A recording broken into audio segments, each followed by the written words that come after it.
अस्सलाम वालेकुम। City eight 10 में खुशामदीद। मैं हूँ फातिमा नासिर और इस खूबसूरत सुबह का आगाज एक साथ करते हैं। उम्मीद करती हूँ कि आप लोग सब खैरियत से हैं और अपना बहुत बहुत ख्याल रखें। एंड ऑफ कोर्स कोशिश करें कि जितना भी हो सके काइंडनेस के साथ पेश आएं, क्योंकि आपकी कोई छोटी सी बात, कोई छोटा सा एक्शन किसी और का दिन जो कि शायद परेशानी में या मुश्किल में गुजरा, उसे आसान कर सकते हैं। एंड ऑफ कोर्स कई दफा दूसरों की तरफ से हमें बिहेवियर अच्छा नहीं मिल रहा होता, लेकिन उस सिचुएशन के अंदर भी कोशिश करें अपने आप को थोड़ी देर के लिए दूर कर लें उन लोगों से या उस स्पेसिफिक एनवायरनमेंट से जहां से आप बॉदर हो रहे हैं, और फिर दोबारा रिविजिट करें उस सब्जेक्ट को और कोशिश करें कि इस दफा दूसरों के लेवल पर जाकर नहीं, बल्कि अपने आप को थोड़ा डिस्टेंस पर रखकर आराम से बात करके मसले को सॉल्व कर दें। और बहुत दफा होता है दूसरों का अपना कोई और चीज माइंड में चल रही होती है, इट्स नॉट रियली पर्सनल, लेकिन उसकी वजह से हमारा मूड भी खराब हो जाता है। अपने मूड को बिल्कुल आपने खराब नहीं करना है, अच्छा रखना है, हेल्दी रहना है और साथ साथ खुश भी रहना है। प्रोग्राम का आगाज करते हुए सबसे पहले बात करते हैं कि आइंदा 24 घंटे में फैसलाबाद शहर के मौसम के क्या सूरत हाल रहेंगे। अगर बात करें ज्यादा से ज्यादा टेम्परेचर की तो 28 डिग्रीज रहेगा। इसी के साथ कम से कम टेम्परेचर रहेगा 10 डिग्रीज। हवा 0 किलोमीटर पर आवर की रफ्तार से चल रही है। आपको पता है जब हवा इतनी कम होती है या बिल्कुल ही नहीं होती है तो इसकी वजह से स्मोक जो है वो काफी ज्यादा हो जाती है, जो कि आज भी मौजूद है। विजिबिलिटी 805 मीटर्स है, जो कि कंपैरेटिवली अगर पिछले कुछ दिनों से देखें तो थोड़ी कम है, जिसका मतलब है कि हो सकता है आपको विजिबिलिटी में मसला हो। बिल्कुल भी तेज ड्राइव मत करें। अगर आप कहीं जा रहे हैं, कहीं पहुंचना है आपने और आप लेट हो रहे हैं तो कॉल करके इन्फॉर्म कर दें कि आप लेट हो जाएंगे, लेकिन स्पीडिंग लाजमी तौर पे बिल्कुल भी नहीं करें। अपनी भी सेफ्टी का ख्याल रखें और दूसरों की सेफ्टी का भी ख्याल रखें। और ऑफ कोर्स आपको पता है कि यूवी जो है इंडेक्स दैट्स 3 आज, जो कि मॉडरेट है, बहुत ज़्यादा भी नहीं है, बहुत कम भी नहीं है, लेकिन फिर भी लाजमी तौर पे सनस्क्रीन लाजमी तौर पे इस्तेमाल करें। और चाहे आप बाहर जा रहे हों, चाहे इंडोर्स भी आप रह रहे हो, फिर भी कोशिश करें कि सनस्क्रीन लाजमी तौर पे इस्तेमाल करें। और अगर आप सुबह के वक्त और शाम के वक्त बाहर निकल रहे हैं तो इन वक्तों में स्मोक थोड़ी ज़्यादा होती है, जिसकी वजह से लोगों को ब्रीदिंग इश्यूज होते हैं। तो आप लोगों ने कोशिश करनी है कि अपने फेस को या तो कवर कर लें या कोशिश करें कि अवॉइड करें इन टाइम्स पर बाहर निकलना। ब्रीदिंग इश्यूज हम नहीं चाहते कि आपको हो ऑफ कोर्स, और हमारी तो हमेशा यही चाह रही है कि आप लोग हेल्दी रहें, खुश रहें और जितना भी हो सके अपना बहुत सारा ख्याल रखें। अपनी स्किन का भी ख्याल रखें, खुद भी ग्लो करें inside end of course outside. आपको पता है कि हमेशा हमारे शो को शुरू करना जो है हमारी कोशिश रही है कि एक पॉजिटिव नोट के ऊपर हमारे शो को शुरू करें। आज भी कुछ ऐसा ही होगा, एक पॉजिटिव मैसेज के साथ आज के शो को शुरू करते हैं। एक दिन एक नेकी में हमारे साथ मुफ्ती अहमद अली मौजूद हैं, सुनते हैं उनकी बात। नहमदुहु व नुसल्ली अला रसूलिहिल करीम। मेरे दोस्तों, बुजुर्गों, भाइयों, आज का मेरा मैसेज ये है कि खाने के अंदर भी सुन्नत अमल को मलहूज़ खातिर रखना चाहिए। मुझे इस पर रसूल अकरम सल्लल्लाहु अलैहि व आलिहि वसल्लम की हदीस याद आ गई। अल्लाह के नबी सल्लल्लाहु अलैहि व आलिहि वसल्लम ने गालिबन हज़रत आमर इब्न अबी सलमा को फरमाया था कि ए आमर, 3 चीज़ों का ख्याल रखना। जब खाना खाओ 3 चीज़ों का ख्याल रखना। सबसे पहले सम्मिल्लाह, बिस्मिल्लाह पढ़ के खाना खाया करो।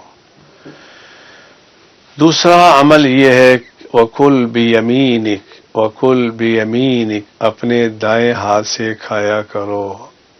तीसरा वकुल मिम्मा यलीक, अपने सामने से खाया करो। तो आज का मैसेज ये है, हमें खुद भी चाहिए और अपने बच्चों को भी इसकी दावत दें। खाने के 3 आदाब मलहूज़ खातिर रखने चाहिए।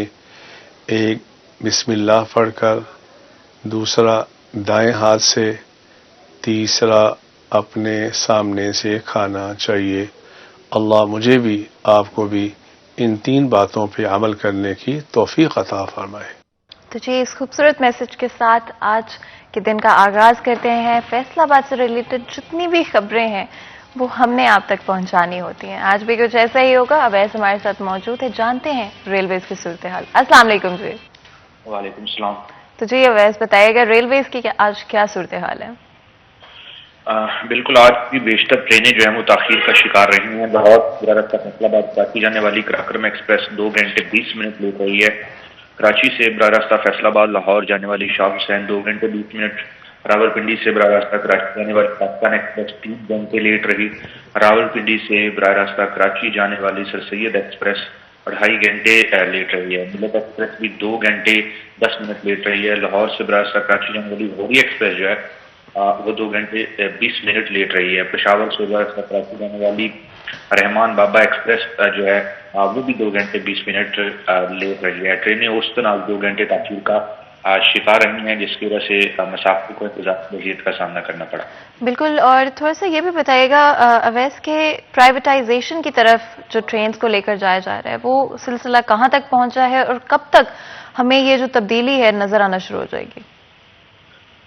बिल्कुल 15 नवंबर को जो है लाहौर हेडक्वार्टर में मुफ्त भर की 71 ट्रेनें और फैसलाबाद पर रोजाना की बुनियाद पर आने वाली 6 ट्रेनों का जो है वो टेंडर होना था और निजी कंपनीज को ठेके पर दिया जाना था, मगर अब वो उसकी डेट एक्सटेंड करके 1 दिसंबर कर दी गई है। 1 दिसंबर को लाहौर हेडक्वार्टर में मुल्क भर में 71 ट्रेनें और फैसलाबाद की 6 ट्रेनों का जो वो टेंडर खोला जाएगा और निजी कंपनी के हवाले किया जाएगा ट्रेनों को।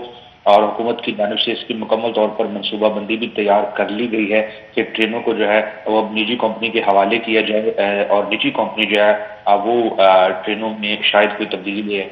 बिल्कुल जी, बहुत बहुत शुक्रिया इस अपडेट के लिए। और आपको पता है कि रेलवेज के हवाले से बात करें तो बहुत अरसे से यही सिलसिला जारी है, देरी होती है और मुसाफिरों को भी देरी और परेशानी का सामना करना पड़ता है। कई दफ़ा आप किसी ज़रूरी काम से सफ़र कर रहे होते हैं, कई दफ़ा कोई इमरजेंसी होती है, चाहे वो फैमिली से रिलेटेड ही क्यों ना हो, कभी बिजनेस से, कभी काम से, जॉब से रिलेटेड इमरजेंसीज होती है। और सिर्फ एक ट्रेन के लेट होने की वजह से एक इंसान इफेक्ट नहीं होता है, बल्कि फैमिलीज इफेक्ट होती हैं, जॉब्स और डिफरेंट कंपनीज तक इम्पैक्ट होती है। हम तो यही चाहते हैं कि जिस तरह से दूसरी कौमों ने तरक्की की है वक्त की कदर और पाबंदी करके, वैसे ही पाकिस्तान भी तरक्की करे और वक्त की पाबंदी को हम लोग मामूल बनाएं।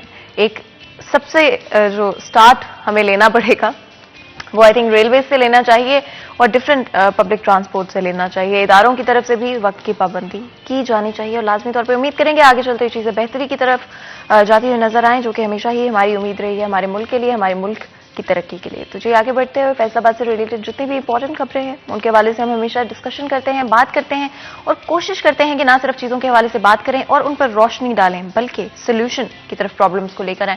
हमारे साथ आज भी बहुत ही खास मेहमान स्टूडियो में मौजूद होंगे। टैक्सेस के हवाले से बात करेंगे, किस तरह से इम्पैक्ट हो रहा है स्पेशली फैसलाबाद की इंडस्ट्री पर, बिजनेस कम्युनिटी पर, और कहाँ पर गैप है इदारों के दरमियान और लोगों के दरमियान जो एक ट्रस्ट बिल्ड नहीं हो पा रहा है। एक जमाने में ट्रस्ट हुआ भी करता था, लेकिन कुछ अरसे से वो गैप डेवलप हो गया, जिसकी वजह से लोग टैक्सेस अदा नहीं करना चाहते हैं, टैक्स नेट के अंदर नहीं आना चाहते। इसके पीछे क्या वजह है, आखिर ये ट्रस्ट रीबिल्ड कैसे किया जाएगा और आसान पॉलिसीज कितना जरूरी है बनाना इस वक्त पर, ताकि और ज्यादा लोग रजिस्टर करें और ज्यादा लोग टैक्सेस देने की तरफ आए। At the end of the day जब तक आप टैक्स अदा नहीं करेंगे आपका मुल्क तरक्की नहीं कर सकता। हम चाहते हैं पाकिस्तान तरक्की करे और उसके लिए जरूरी है कि ज्यादा से ज्यादा लोग टैक्स नेट के अंदर इन्वॉल्व हों और टैक्सेस अदा करें। टैक्सेस अदा करना एक दफा फिर मैं कहती हूँ बहुत बहुत जरूरी। बहुत ही खास मेहमान हमें ज्वाइन करें स्टूडियो के अंदर। इंट्रोडक्शन में आपका करवा देती हूँ। सबसे पहले तो जी हाफिज एहतशाम जावेद हमारे साथ मौजूद हैं, साबिक सदर FCC आए हैं, आपको वेलकम करते हैं शो के अंदर। साथ ही साथ राना वकार अली हमारे साथ मौजूद हैं, कमिश्नर FPR फैसलाबाद हैं, आपको भी वेलकम करते हैं शो के अंदर। साथ ही साथ उमैर अजमत हमारे सीनियर रिपोर्टर हैं, वेलकम आपको भी करते हैं Umair. Thank you so much, बहुत अच्छे लग रहे हैं आप लोग तीनों और बहुत ही इंपॉर्टेंट सब्जेक्ट जो है उसके हवाले से हम आज बात करेंगे शो में। और हमारी हमेशा कोशिश रही है कि हम लोग अपनी ऑडियंस को भी इन्वॉल्व करें डिस्कशन के अंदर, क्योंकि उनका पॉइंट ऑफ व्यू और उनके सवालात बहुत जरूरी हैं। तो अगर आपके कोई भी सवालात हैं, कंसर्न्स हैं या एक्सपीरियंसेस हैं जो कि आप शेयर करना चाहते हैं, बल्कि एक्सपीरियंसेस शेयर करें लाजमी तौर पर, नंबर आपकी स्क्रीन पर मौजूद है, कॉल करें और हमारे इस डिस्कशन का हिस्सा बने। शुरू करते हुए सबसे पहले तो जी टैक्सेस के हवाले से अगर आप थोड़ा सा गाइड कर दें, क्या सिचुएशन है करंटली, कितने लोग उम्मीद करें, क्या टारगेट है इस साल के लिए और क्या वो टारगेट अचीव हो पाएगा टैक्स नेट की रजिस्ट्रेशन के हवाले से? रजिस्ट्रेशन के हवाले से आपका क्वेश्चन है या कलेक्शन के हवाले से है?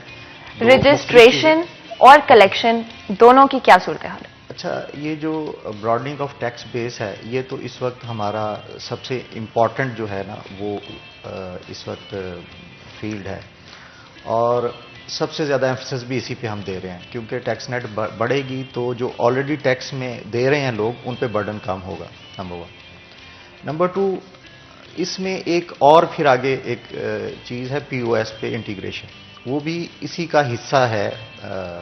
ये जो ब्रॉडनिंग ऑफ टैक्स बेस है, अगर हम अपनी परसेंटेज देखें पॉपुलेशन की जो टैक्स नेट में है, उसे कंपेयर करें अपने रीजन में किसी भी और कंट्री से, तो वो कई टाइम्स कम है। अच्छा, इसमें हमारे इश्यूज कोई कल्चरल भी हैं, कोई बिहेवियर का भी इशू है, अंडरस्टैंडिंग का भी इशू है, एजुकेशन के भी इश्यूज हैं। लेकिन कल्चर भी हमारा एक तरह से ना, जैसे कि कानून पे अमल करने को लोग समझते हैं कि ये हमारी कमजोरी की अलामत है, और कानून को वायलेट करना इसमें प्राइड फील करते हैं। आप देखें कि इशारे पे रुकना कोई भी पसंद नहीं करता जब तक कि उन्हें पता ना हो कि आगे कोई बंदा है जो चालान करेगा। अदरवाइज वो इसमें प्राइड फील करते हैं, देखें हमें कोई रोक नहीं सकता। यही एटीट्यूड चूंकि हम सबका है, उसमें मैं भी शामिल हूं, टैक्स में भी यही इशू है कि लोग समझते हैं कि वायलेट करने में हमारा ज्यादा प्राइड है। टैक्स नेट में बहुत कम लोग हैं, बहुत कम लोग हैं, और वो कोशिश करते हैं कि हम टैक्स नेट से बाहर रहें। मैं इस पे किसी को ब्लेम नहीं करूंगा,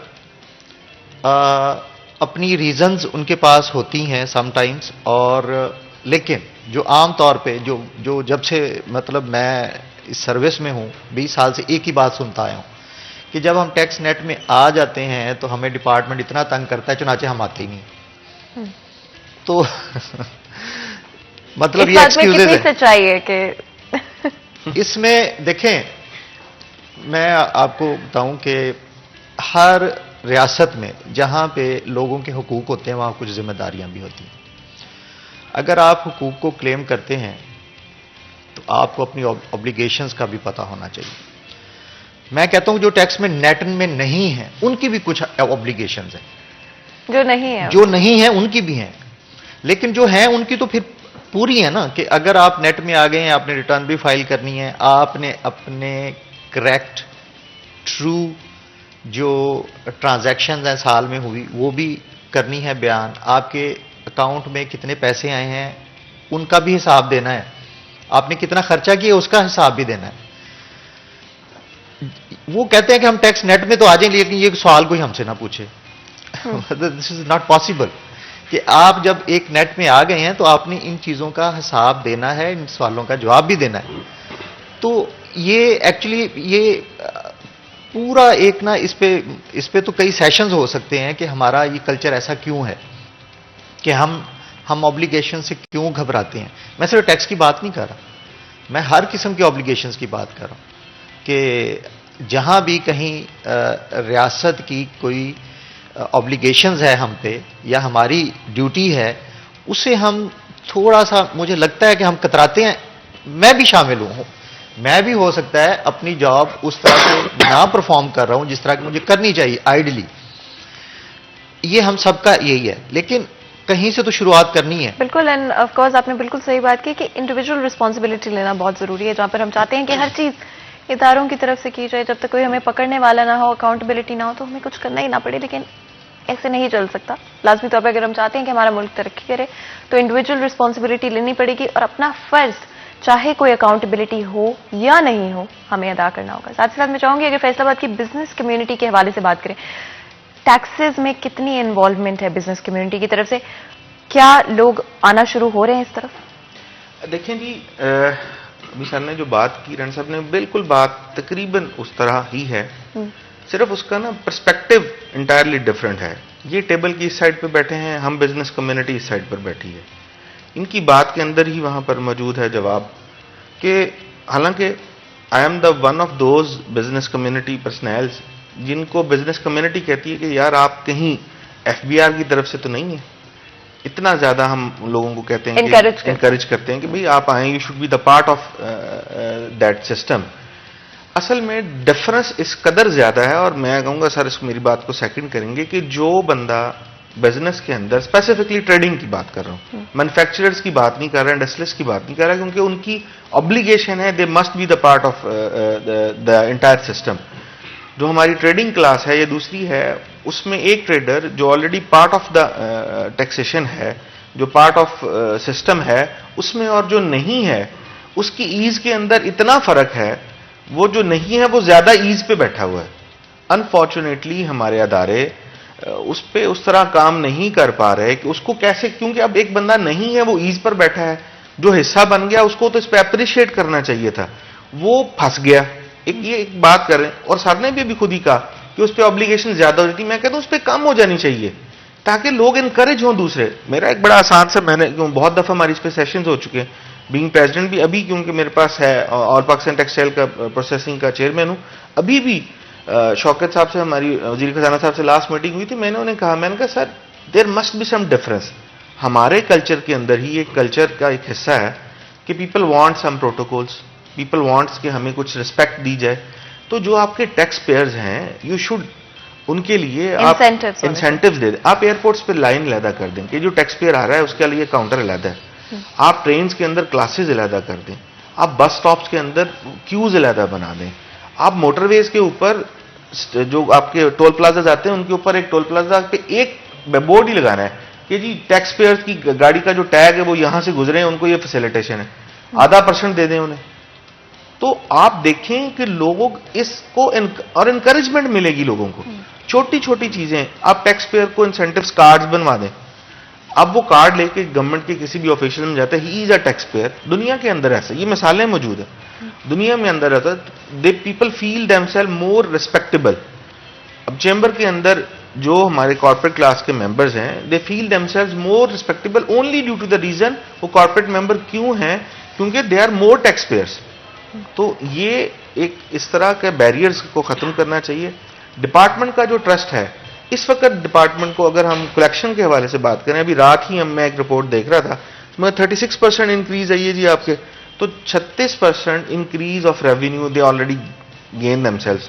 तो इस कदर जो इन्फ्लेशन के मामलात हैं, हालात हैं जो, उसके अंदर अगर आपको टैक्स ज्यादा कलेक्ट हो चुका है, तो मैं समझता हूं जो आपने टारगेट रखा था उससे ज्यादा कलेक्ट हो चुका है, तो हमें भी तो उसमें गवर्नमेंट को चाहिए ना कि वो जितना चाहिए था उतना ले ले, बाकी छोड़ दे, बाकी को रिलीफ दे। उनका तो टारगेट सेट था, लेकिन क्योंकि सिस्टम के अंदर, जिसे सर ने बताया कि most of the people are not inducted, खुद शौकत तरीन साहब ने हमें अपनी इंटरव्यू में बताया था कि 1,40,00,000 के करीब लोग हैं जिनकी लिस्ट उनके पास मौजूद है और वो टैक्स का हिस्सा नहीं है, दे वांट टू कि उनको लेके आया जाए।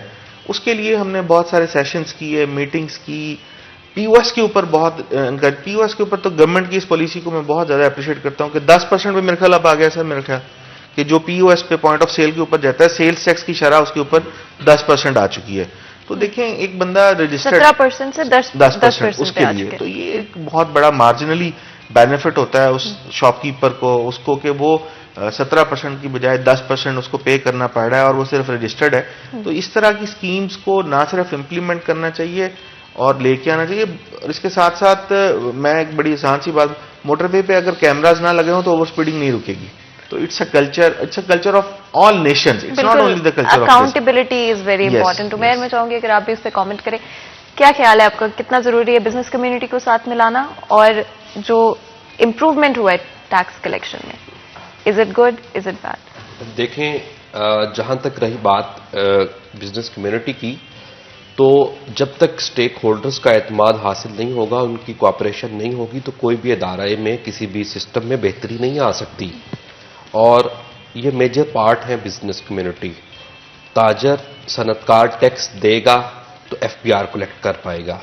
और आप देखें कि जिस तरह आपने बात की, सर ने बात की, 36% इंक्रीज हुई है, तो ये एक बहुत अच्छी बात है कि इस वक्त हम एक मुश्किल दौर से गुजर रहे हैं। कोविड की सूरत हाल रही, अभी भी मौजूद है, बहुत सारे मसाइल हैं, मगर उसके बावजूद टैक्स कलेक्शन में इजाफा हो रहा है। तो इसका मतलब है कि न सिर्फ हमारे इदारों की कारकर्दगी में बेहतरी आ रही है, बल्कि उससे साथ साथ टैक्स कल्चर भी बेहतर हो रहा है। पहले से ज्यादा लोग जो है वो इस टैक्स सिस्टम की तरफ आ रहे हैं। और इसके साथ साथ टैक्सेस के निज़ाम की, टैक्स की मॉनिटरिंग जो है वो जरूर होनी चाहिए। जिस तरह सेल्स टैक्स के लिए पीओएस सिस्टम एफपीआर की जानिब से बनाया गया है, और बिजनेस कम्युनिटी खुद इस चीज को एक्सेप्ट करती है कि पीओएस सिस्टम जो है वो एक बड़ा अच्छा सिस्टम है कि आया कि एक खरीदार जो है, एक बहुत इंपॉर्टेंट है। साथ ही साथ बिजनेस कम्युनिटी, स्पेशली फैसलाबाद की अगर बात करें, बहुत ज़रूरी है कि उनके इन्वॉल्वमेंट में आगे चलते हुए ये भी बात करेंगे किस तरह से आसान पॉलिसीज के थ्रू और लोगों को इंसेंटिव्स देकर या डिफरेंट तरह के बेनिफिट्स देकर टैक्स नेट के अंदर शामिल किया जा सकता है। लेकिन उससे पहले ब्रेक लेते हैं, छोटा सा ब्रेक लें, कहीं मत जाएगा, हमारे साथ रहिएगा।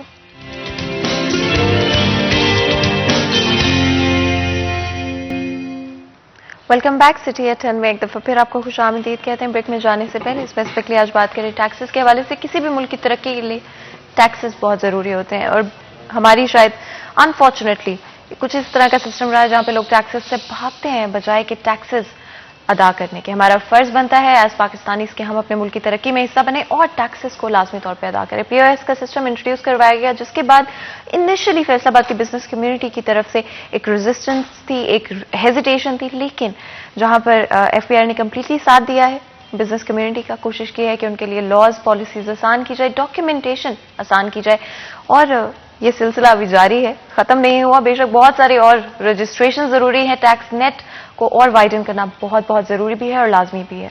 सिलसिला तो चलता रहेगा, लेकिन इसी पे गुफ्तगू करते हैं किस तरह से इस सारी सिचुएशन को और आसान कर और ज्यादा लोगों को टैक्सेस अदा करने की तरफ लाया जा सकता है। अगर आपके कोई भी कंसर्न्स हैं, सवालात हैं या एक्सपीरियंसेस हैं तो नंबर आपकी स्क्रीन पर मौजूद है, जल्दी से फोन उठाएं, कॉल करें और हमारे इस डिस्कशन का हिस्सा बने। आगे बढ़ते हुए सबसे पहले तो मैं चाहूंगी अगर उमेर आप थोड़ा सा पीओएस के हवाले से बताएं। जो सिस्टम इंट्रोड्यूस करवाया गया था काफी हेजिटेशन थी, लेकिन उसके बाद आसानियां पैदा की गई, इंसेंटिव दिए गए डिफरेंट तरह के। क्या at the moment business community की रिस्पॉन्स है इसको लेकर? अच्छा देखिए, कोई भी सिस्टम जब इब्तिदा में आता है तो मुश्किलात होती हैं। टैक्सेस कई दहाइयों से चल रहे हैं मगर आज तक उसमें कुछ इश्यूज हैं कुछ। और पीओएस तो जो है ये रिसेंटली एक सिस्टम मुतारिफ करवाया गया था, वो सेल्स टैक्स की मॉनिटरिंग के लिए कि जब भी कोई खरीदार किसी भी शॉपिंग मॉल से या कहीं से खरीदारी करता है तो वो अपनी जो चीज़ खरीदता है उस पर एक टैक्स पे कर देता है, सेल्स टैक्स पे कर देता है, जो कि होता ही सारिफ का टैक्स है।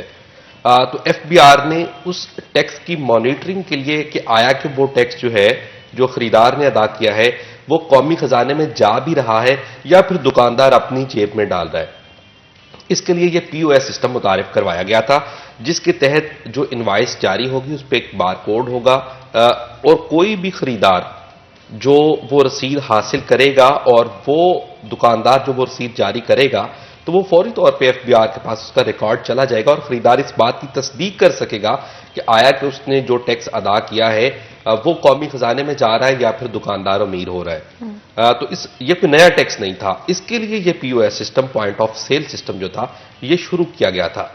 इब्तिदा में फैसलाबाद के 700 स्टोर्स ऐसे थे जिनकी लिस्ट फराहम की गई कि इन लोगों को रजिस्टर्ड किया जाए। अभी तक कुछ 400 के लगभग जो स्टोर्स हैं वो फैसलाबाद में बड़े बड़े मेगा स्टोर्स हैं, बेकरीज हैं, इस तरह के जो शॉपिंग पॉइंट्स हैं वो रजिस्टर्ड हो चुके हैं। मगर अभी भी बिजनेस कम्युनिटी की जानिब से इस पर कुछ तहफ़्फ़ुज़ात का इजहार किया जा रहा है। कुछ अर्सा कबल स्ट्राइक भी अनाउंस की गई थी, इस्लामाबाद में एहतजाज अनाउंस किया गया, लेकिन वो फिर मुज़ाकरात हुए एफबीआर के। तो अभी भी इसमें कुछ इश्यूज हैं, बिजनेस कम्युनिटी की जानिब से कुछ तहफ़्फ़ुज़ात हैं। वो हाफिज़ एहतशाम साहब हमारे साथ यहाँ पे मौजूद हैं, वो बेहतर तरीके से बता सकते हैं कि तहफ़्फ़ुज़ात हैं क्या। मगर यहाँ पे तमाम स्टेक होल्डर्स की कोऑपरेशन की बहुत ज़्यादा ज़रूरत है कि अगर जो तहफ़्फ़ुज़ात हैं वो एफबीआर और जो बिजनेस कम्युनिटी है उनके नुमाइंदे मिल बैठें, वो तहफ़्फ़ुज़ात दूर किए जाए, बिजनेस कम्युनिटी को स्पेशल एडवांटेजेस या इंसेंटिव्स दिए जाएं इस पे, तो फिर जो सिस्टम है वो बेहतर तरीके से रन कर सकता है। बिल्कुल, ऑफ कोर्स। एंड मैं चाहूंगी अगर आप थोड़ा सा इस हवाले से भी बताएं कि पीओएस सिस्टम को लेकर रिस्पॉन्स जिस तरह से उमर ने बताया मिक्स्ड रहा है, आहिस्ता आहिस्ता लोग एक्सेप्टेंस की तरफ भी आ रहे हैं, लेकिन करंटली क्या सिचुएशन है? क्या पीओएस सिस्टम में ऑफ कोर्स कुछ इंसेंटिव्स भी देना शुरू हुए हैं? इनिशियली तो यही था कि बिल्कुल भी रजिस्टर नहीं करना है, इसको बिल्कुल खत्म कर दिया जाए। करंटली क्या सिचुएशन? फातिमा, जो पीओएस है ना, इसके ऊपर जैसे पूरा प्रोग्राम हो रहा है और जो मेन एम्फसिस है वो है ताजर बरादरी और मैं कहता हूं नहीं। अच्छा, पीओएस को समझना ताजर बरादरी के लिए ज़रूरी नहीं है, अवाम के लिए ज़रूरी है। और मैं आपका जो फोरम है इसको चाहता हूं एक्सप्लॉइट करूं अवाम को एजुकेट करने के लिए। पीओएस सिस्टम अवाम के लिए, ये बिजनेसमैन के लिए नहीं है। बिजनेसमैन को पता है, उनको तो सारा, देखें पाकिस्तान में कोई चीज ऐसी नहीं है कि जो आप खरीदें और उसके ऊपर सेल्स टैक्स ना दें, नथिंग, सॉय उनके जो एग्जाम्प्ट हैं। एग्जाम्प्ट सिर्फ खाने पीने की चंद चीजें, बाकी हर चीज, जो आपने कपड़े पहने हुए हैं इसके ऊपर भी आपने टैक्स दिया, मैंने जो कपड़े पहने हुए हैं, आपने ये टेबल, ये चेयर, हर चीज पे आपने टैक्स दिया। हर बंदा पाकिस्तान में जब कोई चीज लेने जाता है, उनको जो पेमेंट करता है उसमें 17% सेल्स टैक्स होता है। मेरा सवाल है कि वो 17% किसका है? आपका, जिसने दिया है, ठीक है। आपने कभी पूछा है जिनको आपने दिया है कि ये मैंने 100 रुपया तो दिया है आपकी चीज का, 17 रुपए मैंने टैक्स दिया हुकूमत का, आपने हुकूमत को ये 17 रुपए दे दिए हैं? आपका फर्ज है ये पूछना, क्योंकि आप पैसे दे रहे हैं हुकूमत को, आप उस बंदे को नहीं दे रहे, आप दुकानदार को पेमेंट नहीं कर रहे, वो पेमेंट है हुकूमत की।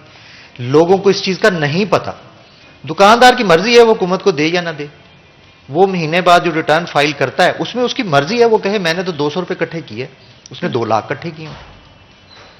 क्या इसका कोई तरीका था पहले चेक करने का? आपके पैसे हैं ना, अवाम को ये उठना चाहिए था, पूछना चाहिए था कि भाई मेरे पैसे कहां जा रहे हैं। हम वो मुल्क हैं जिसके लोग बहुत ज्यादा अमीर हैं और जिसकी हुकूमत बहुत गरीब है।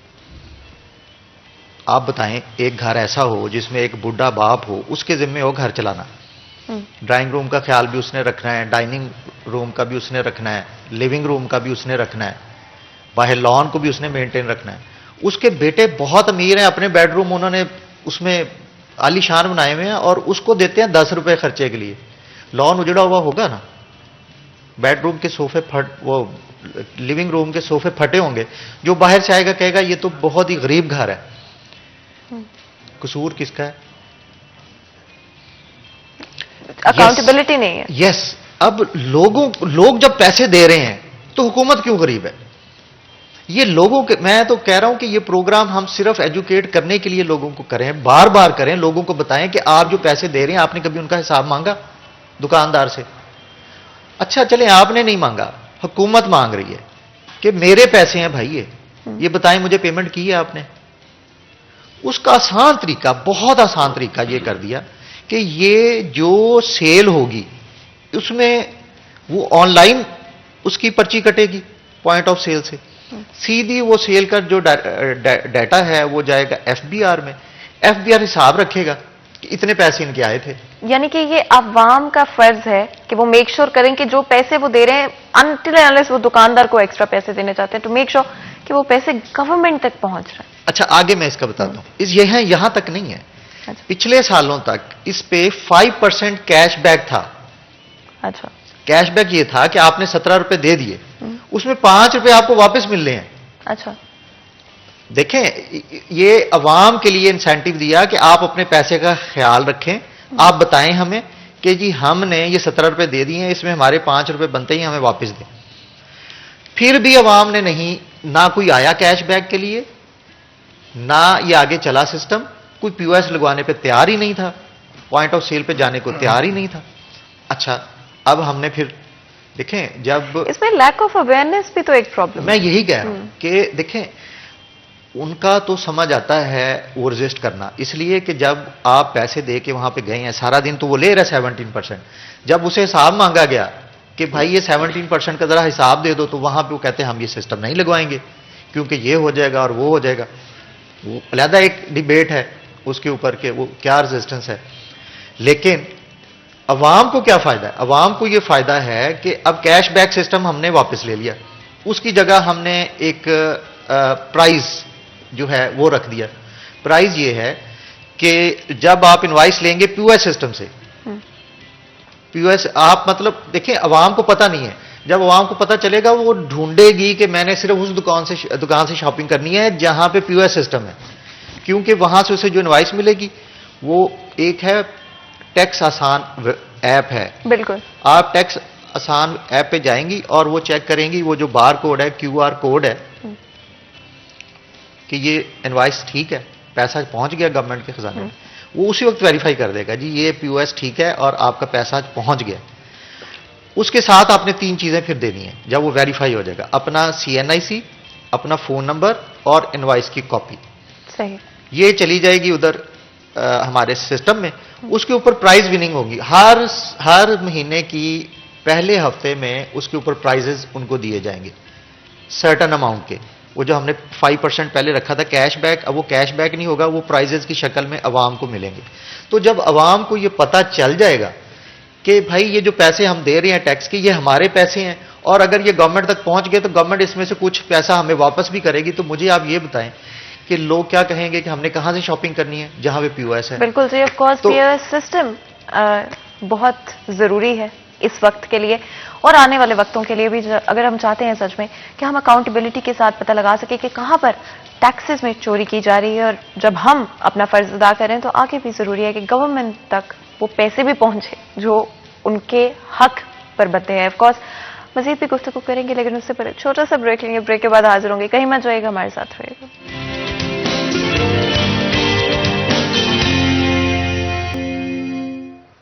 वेलकम बैक सिटी एचएन में एक दफा फिर आपको खुशामदीद कहते। ब्रेक में जाने से पहले बात कर रहे थे टैक्सेस और पीओएस सिस्टम के हवाले से।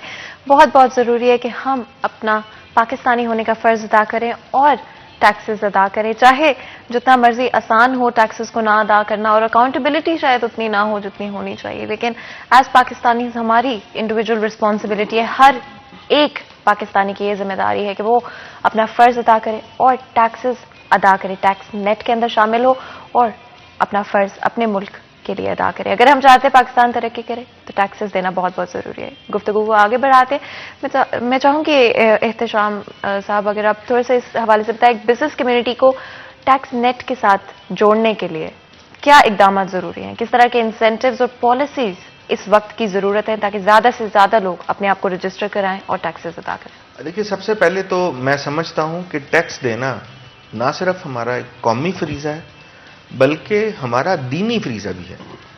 अब मैं इसको एक्चुअली ये पॉइंट लाना चाह रहा हूं आपके पॉइंट इस प्रोग्राम के हिसाब से, ताकि हमारी बिजनेस कम्युनिटी भी समझे हम इस्लामी जमहूरिया पाकिस्तान का हिस्सा हैं।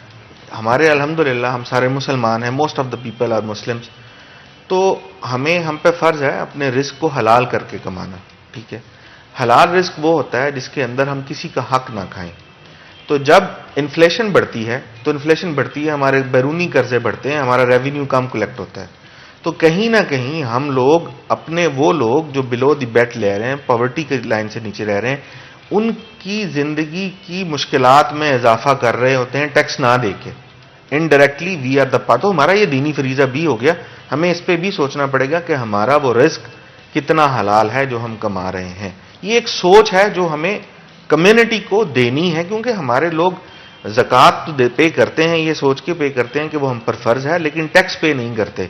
तो हमें ये सोच भी प्रवेल करनी है कि ये हमारा दीनी फरीजा भी है। क्यों? हम मुल्क का हिस्सा है, हमें मुल्क की फलाह बहबूद के लिए काम कर रहे हैं। अब बात रह गई कि वो उनके लिए ईज कैसा पैदा हो, वो कैसे उनको ट्रस्ट कैसे आ जाए। अनफॉर्चुनेटली मैं, क्योंकि लास्ट ईयर मुझे फेडमिक में भी काम करने का मौका मिला, सीओ फेडमिक, हमारे पास बहुत सारे लोग आते थे। मैं एक मिसाल देके अपनी बात को वाजे करूंगा। जॉब्स के लिए अप्लाई किया, हम इंटरव्यूज करते थे, तो हमें इंटरव्यूज में बड़ा क्लियरली होता था कि वो सिफारिशें भी करवाते थे, हालांकि वो मेरिट पे होते थे, फिर भी वो सिफारिश करवाते थे। उसको वजह ये थी कि दे डू नॉट ट्रस्ट कि हम सिस्टम पे ट्रस्ट नहीं कर रहे। बल्कि बहुत सारे लोग फिर ऐसे भी हुए, मुझे उनकी सिफारिशें, तो मैंने उन्हें कॉल करके कहा, यार सिफारिश की जरूरत नहीं थी, you are already on merit, हमने आपको सिलेक्ट किया है, आपके मेरिट की वजह से सिफारिश। वो जिसने सिफारिश की थी वो बेचारा फिर मेरे से लड़ता रहा कि भाजी मैं वोट भी लेने see, it's entirely a different system. लेकिन अब बात हम कर रहे हैं ईज की, तो भाई वो ट्रस्ट नहीं है लोगों को अदारों पर, स्पेसिफिकली एफबीआर पर अगर हम टैक्स की बात करेंगे, पीपल ऑलवेज, और वो ट्रस्ट ऐसे नहीं खराब हुआ, वो उस पर कुछ दहाइयां लगी हैं, वो बैड इंपैक्ट्स आए हैं। आर्म ट्विस्टिंग उन लोगों की होती रही है जो टैक्स नेट का हिस्सा रहे हैं, ये एक हकीकत है। आज का एफबीआर नो डाउट बड़ा डिफरेंट एफबीआर है जो प्रीवियसली परफॉर्म करता रहा था। इसमें हम अप्रिशिएट करते हैं बिजनेस कम्युनिटी की स्टेक होल्डर्स को इन्वॉल्व करने की वजह से आज का एफबीआर इंटायरली डिफरेंट है। इन्हें टैक्स लेना पड़ेगा, लेकिन उसके साथ साथ ईज देनी पड़ेगी। आपका जो अभी 8 बाजारों के अंदर बिजनेस कम्युनिटी, फैसलाबाद की बात करेंगे तो फैसलाबाद कपड़े का शहर है, कपड़े का कारोबार होता है, होलसेल मार्केट्स कपड़े की हैं। आपके वहां पर जो बिजनेस करने वाले लोग हैं वो कितने पढ़े लिखे हैं, हमें सेल्स टैक्स का ऐसा निज़ाम मुतारिफ कराना है जिसमें हमें वकील की ज़रूरत ना हो। मैं खुद इंजीनियर हूं, मैं खुद प्रेसिडेंट रहा हूं फैसला, मैं खुद अपनी रिटर्न नहीं फिल कर सकता, इनकम टैक्स रिटर्न नहीं फाइल कर सकता, मुझे भी वकील की जरूरत है।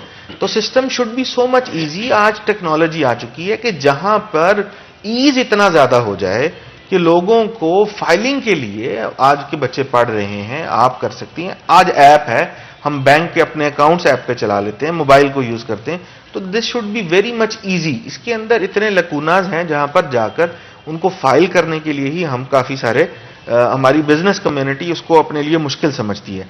तो इस हवाले से हमें उसको ईज पैदा करने के लिए चीज़ों को हमें उस तरफ लेके जाना पड़ेगा। उसके लिए हमने बेबा बिजनेस कम्युनिटी के ट्रेडर्स को बैठाया भी है, तजवीज़ भी दी हैं। शब्बर साहब के दौर से शुरू होकर आज तक वी आर ऑलवेज ट्राई कि हम बोर्ड पे रहें। हमने बहुत आसान तजवीज़ दी हैं और बिजनेस कार्ड की तजवीज़ उस वक्त के हमारे जो मिनिस्टर्स थे असलम इकबाल साहब, उन्होंने भी इंडोर्स की। हमारे पंजाब की तरफ से वो थे, मुल्तान के आमिर डोगर साहब थे, उन्होंने इंडोर्स की कि ये बिजनेस पॉलिसी मेकिंग की बात कर रहे हैं, क्योंकि जब तक आप पॉलिसी में आसानी नहीं लेके आएंगे, इनके लिए आसानी नहीं होगी। Basically FBR is not a policy maker, FBR का फीडबैक जरूर होता है। FBR is a collective tax collector body है। तो हम पॉलिसीज बनाने की जरूरत, ऐसी ईज पॉलिसीज गवर्नमेंट को लेके आनी पड़ेंगी जहां पर लोग विलिंगनेसली आए और आकर टैक्स दें, लोगों को इनकरेज मिले। सोसाइटी के अंदर आप जा रही हैं, आप एक टैक्स पेयर हैं, आप कार में बैठ के ट्रेवल कर रही हैं, अब वो हमारे पिंडी भटिया का टोल प्लाजा, वहां पर लंबी लाइन लगी है, एक छोटी सी लाइन लगी है जो सिर्फ टैक्स पेयर्स की है, तो आप कितना कंफर्टेबल फील करेंगी कि you have to pass through only that line. आप टैक्स पेयर हैं, आप गुजर गई, बाकी सारे वहां खड़े, फिर वो चाहे लैंड क्रूजर में भी बैठा हो, तो you feel comfortable and you feel privilege among yourself. And it would also be a way जो कि अगर जिन्होंने नहीं टैक्सेस पे किए, तो I think it would be a moment of realization, वो उनको automatically they feel themselves embarrassed के वो यस। तो ये ऐसी चीजों की तरफ हमें जाना चाहिए। आज की टेक्नोलॉजी को यूज करना चाहिए। टैक्स पेयर्स की लिस्ट इनके पास है, को कितना टैक्स पेयर दे रहा है, उसको स्पेशल ई टैक्स दें, उसको स्पेशल इंसेंटिव्स, इन्होंने प्राइसेस रखे हैं। मैं कहता हूं कि देखिए, एक अजीब किस्म का ट्रस्ट डेफिसिट है इदारों पर। जब तक वो ट्रस्ट डेफिसिट नहीं ना खत्म होगा, लोग नहीं जाएंगे प्राइसेस लेने।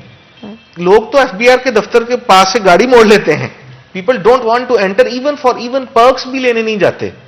तो वो ट्रस्ट गेन हासिल करने के लिए हमें लाजमी तौर पर स्टेक होल्डर्स को बिठाना पड़ेगा, उनको उस तरफ इन्वॉल्व करना पड़ेगा जो वो चाह रहे हैं उनकी नेचर के मुताबिक।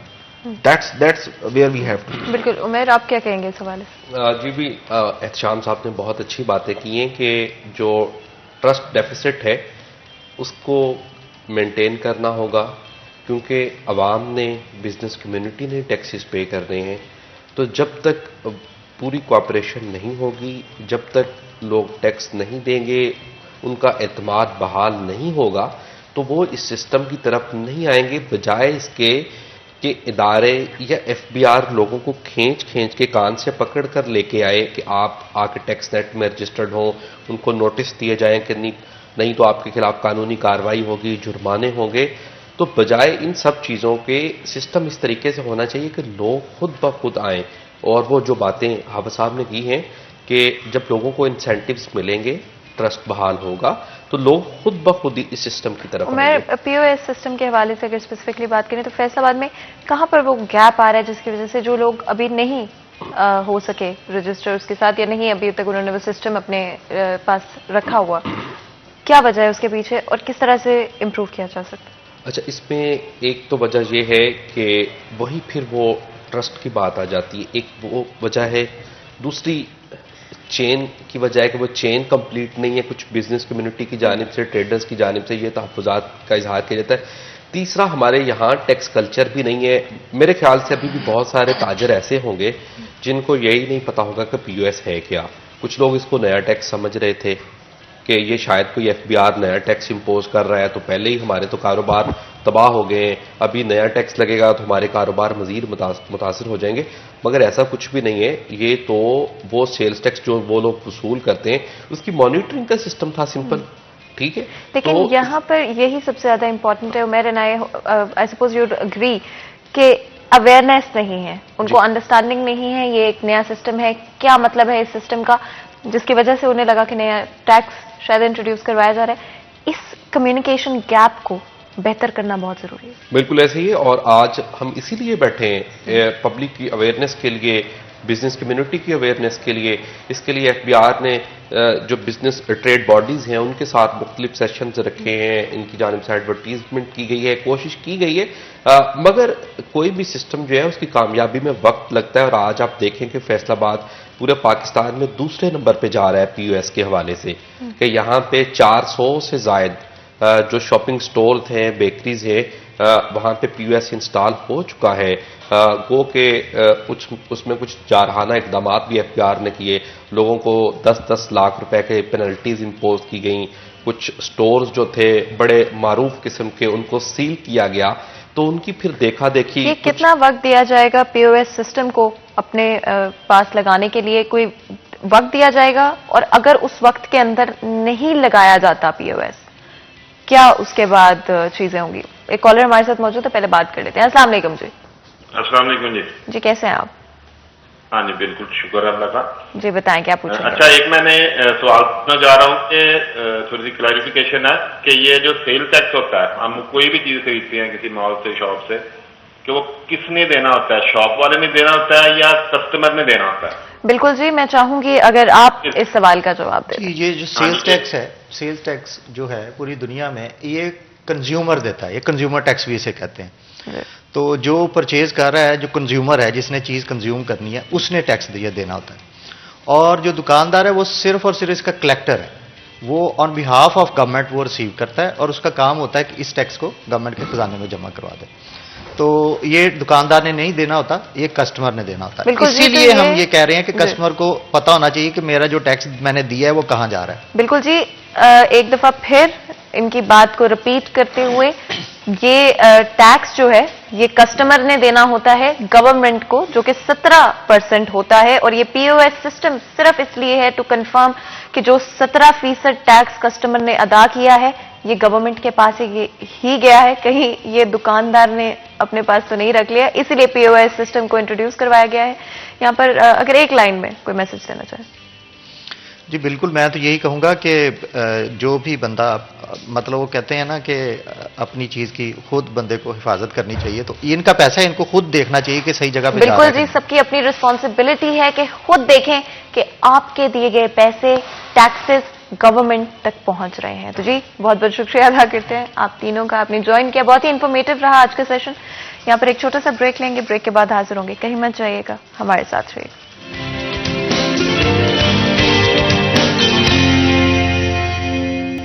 वेलकम बैक सिटी एट 10 में एक दफा फिर आपको खुशामदीद कहते हैं। तो जी आपको पता है अब वक्त है मेरे फेवरेट सेगमेंट यानी कि किचन के सेगमेंट का, और मैं ऑलरेडी किचन में आ चुकी हूँ। आपको पता है breakfast is the most important meal of the day, लेकिन हम अपनी जिंदगी की भाग-दौड़ में इतने मसरूफ हो जाते हैं कि अपना ख्याल रखना भूल ही जाते हैं, अपनी सेहत का ख्याल रखना भूल जाते हैं। अगर आप फिजिकली फिट नहीं होंगे तो आप मेंटली फिट नहीं होंगे, जिसका मतलब है कि अपनी जिंदगी की जिम्मेदारियां, अपने एम्स, एम्बिशन, गोल्स, पैशन उस तरह से परस्यू नहीं कर पाएंगे जिस तरह से आप करना चाहते हैं। और हम चाहते हैं कि आप फिट हों, स्ट्रांग हो, मेंटली भी और फिजिकली भी, ताकि अपनी जिंदगी में अब जो भी अचीव करना चाहते हैं आसानी के साथ अचीव कर सकें। जी इसमें यह बड़ा जरूरी है कि अपनी डाइट का ख्याल रखा जाए, चाहे वो ब्रेकफास्ट हो, लंच हो या डिनर हो। सबसे ज्यादा इंपॉर्टेंट होता है कि कुकिंग ऑयल कौन सा आप इस्तेमाल करें। अगर मैं गोल्डन कुकिंग ऑयल के हवाले से बात करूं तो उनका दावा है कि उनके कुकिंग ऑयल में वो सारे न्यूट्रिएंट्स मौजूद हैं जो कि आपकी सेहत के लिए और आपकी इम्यूनिटी के लिए बहुत अच्छे हैं। साथ ही साथ लो इन कैलोरी भी हैं, जो कि आपको पता है कि आज के वक्त में बहुत बहुत जरूरी है कि अपनी फिटनेस का ख्याल रखा जाए और एट द सेम टाइम आपको खानों पर कॉम्प्रोमाइज ना करना पड़े। पंजाबी हो, पाकिस्तानी हो, फैसलाबादी हो, और खानों से मोहब्बत ना हो ये तो पॉसिबल ही नहीं है। डिफरेंट तरह के खाने एंजॉय करना, कुजीन्स एंजॉय करना हम सबको बहुत अच्छा लगता है, लेकिन फिर ये भी होता है कि हम लोग लाजमी तौर पे कोशिश करें कि अपना कैलोरी इंटेक भी कम रखें। तो गोल्डन कुकिंग ऑयल बनाने वालों का ये दावा है कि उनका ऑयल ना सिर्फ मजेदार खाने तैयार करेगा बल्कि वो लो इन कैलोरी भी होंगे, जिसका मतलब है कि आप लोग खाने भी एंजॉय कर सकते हैं और आपको कैलोरीज की टेंशन नहीं लेनी पड़ेगी, जो कि ऑफकोर्स बहुत इंपॉर्टेंट है। आपकी इम्यूनिटी भी स्ट्रांग होगी और साथ ही साथ चाहे वो आप कोई ट्रेडिशनल रेसिपी तैयार कर रहे हो या फिर कोई नई रेसिपी जो कि आप एयर फ्रायर में बना रहे हैं या फिर बेक कर रहे हैं और आपने इंटरनेट पर या टिकटॉक के ऊपर कोई मजेदार सी रेसिपी देख ली और अब आप चाह रहे हैं कि अपने घर पर रिक्रिएट करें, तो गोल्डन कुकिंग ऑयल का इस्तेमाल करते हुए आप प्रिसिजन के साथ अपनी रेसिपी को घर पर बैठे हुए तैयार कर पाएंगे, विच इज एब्सोल्युटली अमेजिंग। और साथ ही साथ आपको न्यूट्रिशन का ख्याल नहीं रखना पड़ेगा, क्योंकि सारा का सारा न्यूट्रिशन, विटामिन एंड मिनरल्स जो कि आपकी बॉडी की रिक्वायरमेंट है, गोल्डन कुकिंग ऑयल बनाने वालों का ये दावा है कि उनके ऑयल में वो सारे न्यूट्रिएंट्स खाना बनने के बाद भी इंटैक्ट रहेंगे, जो कि ऑफकोर्स बहुत इंपॉर्टेंट है कि ना सिर्फ खाना जो आपका बन रहा है उसके अंदर जो चीजें आपने इंग्रेडिएंट्स इस्तेमाल किए हैं उनका न्यूट्रिशन मेंटेन रहे, साथ ही साथ जो ऑयल के अंदर न्यूट्रिशन है जो कि आपकी बॉडी की बेसिक नीड और रिक्वायरमेंट है वो भी साथ ही साथ इंटैक्ट रहे, और आपका जो खाना है वो लज्जत से भरपूर हो, साथ ही साथ न्यूट्रिशन से भरपूर हो, लो इन कैलोरी हो, आपकी सेहत के लिए भी अच्छा हो, और साथ ही साथ मजेदार भी हो, क्योंकि ऑफ कोर्स खाने का टेस्ट भी बड़ा इंपॉर्टेंट होता है। और हम लोग तो खाने से बहुत प्यार करते हैं, तो हम चाहते हैं कि स्पेशली सर्दियां जैसे आ रही हैं तो हमारा न्यूट्रिशन भी अच्छा बिल्डअप रहे और हम बड़ी आसानी के साथ जो है सर्दियों का मौसम एंजॉय कर सकें, और इम्यूनिटी इतनी स्ट्रांग हो कि हम लोगों को ये टेंशन ना लेनी पड़े कि हाय हवा लग गई, बीमार हो जाएंगे एंड ऑल दैट।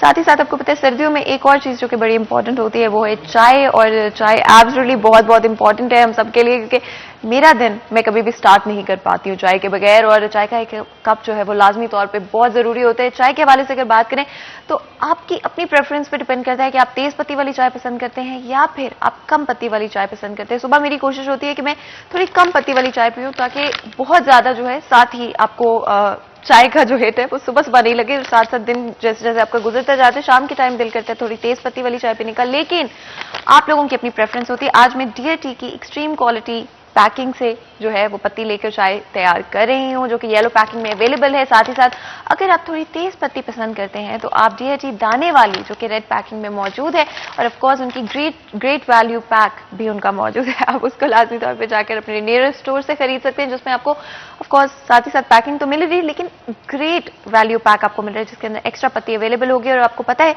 कि डीएटी बनाने वालों का ये दावा है कि उनकी कोई सैम्पलिंग टीम नहीं है, बल्कि डीएटी बनाने वाले खुद बैठकर सैंपल करते हैं टू मेक श्योर कि उनके कस्टमर्स तक जो प्रोडक्ट पहुंच रहा है वो नंबर 1 क्वालिटी का है, और आपकी जो सेहत है, आपका टेस्ट, ब्लेंड चाय का सारा कुछ उनके लिए नंबर 1 प्रायोरिटी है। तो जी डीएटी आप अपने नियरेस्ट स्टोर से जाकर खरीद सकते हैं, आपकी मर्जी है कि रेड पैकिंग जो कि दाने वाली है या फिर एक्सट्रीम क्वालिटी पैकिंग जो कि येलो पैकिंग है। जितनी देर मेरी चाय जो है वो तैयार हो रही है, आप लोग ऐसे करें, आप छोटा सा ब्रेक लें, हम ब्रेक के बाद हाजिर होते हैं, कहीं मत जाइएगा, हमारे साथ रहेगा।